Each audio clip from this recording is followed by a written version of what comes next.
এখন চোর হইলো জানে না যে জুব্বার নিচে হইলো লুঙ্গি পড়ছে ইমাম সাহেব।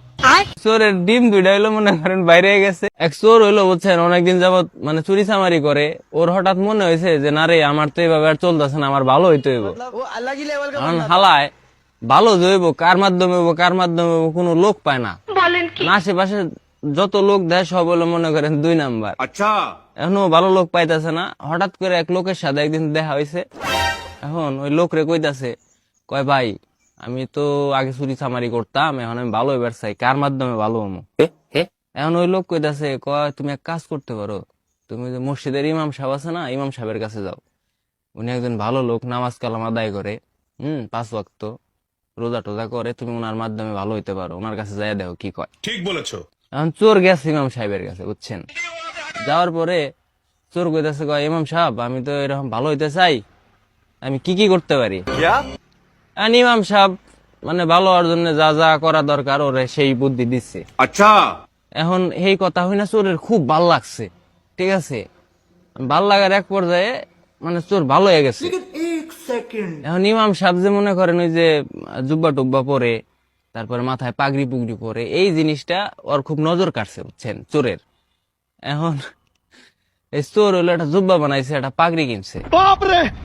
এখন চোর হইলো জানে না যে জুব্বার নিচে হইলো লুঙ্গি পড়ছে ইমাম সাহেব, আবার ওই পাগড়ির নিচে টুপি পড়ছে।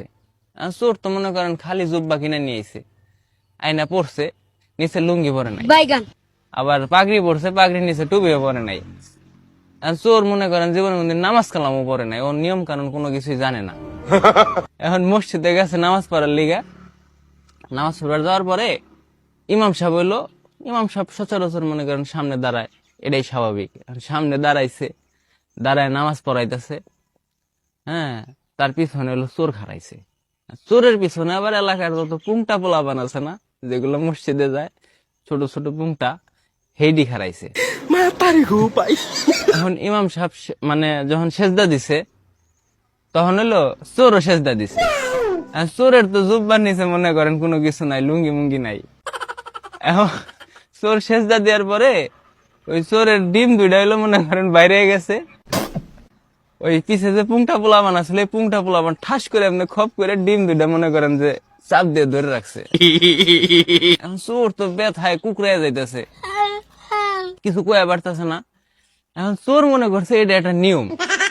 চোরের সামনে আমার ইমাম সাহেব, চোর করছে কি ঠাস করে ইমাম সাহেবের ডিম ধরছে। হ্যাঁ, ধরার পরে ইমাম সাহেব তো ব্যথা পাইছে, ইমাম সাহেব তো অমনি রয়েছে, বুঝছেন। এখন পোলাপানও ছাড়ে না, ইমাম সাহেবও ছাড়ে না, এই চোরও ছাড়ে না, পোলাপানও ছাড়ে না, বুঝছেন। এই পরিস্থিতি এখন সিজদা মিজদা দেয়া লাইছে। দেওয়ার পরে চোর তো মনে করছে যে হাই হেরে, এটাই মনে একটা নামাজের নিয়ম, চিপ দিয়ে ধরে রাখা লাগবো, বুঝছেন। পরে যখন সেজদা দিয়ে উঠে গেছে, নামাজ শেষ হয়ে গেছে, পিছন থেকে তো পোলাপান দিছে জাইরার দৌড়। এখন চোর মনে করছে এইটাও আর একটা নিয়ম। চোরও মনে করেন ইমাম সাহেবের ডিম ঠাস করে ছাইরা দিয়ে পিছে পিছে দৌড়, ইমাম সাহেব পিছে পিছে দৌড়, যাই হেরে ধরছে। আমার ভুল হয়েছে, ধরার পরে হচ্ছেন এমন কালানি দিছে চোর রে। এখন চোর তো মনে খুব কষ্ট পাইছে, কয় কি হয় হেরে আমি ভালো হইলাম, হ্যাঁ, নামাজ পড়বার যাই এরকম একটা অংশ, আমি নামাজের অংশ আমি ইয়া করলাম, কিন্তু আমার ইমাম সাহেব আবার মারলো, হ্যাঁ, আমি আবারও চোর হয়ে যাম, এই জীবন আমার লাগবো না।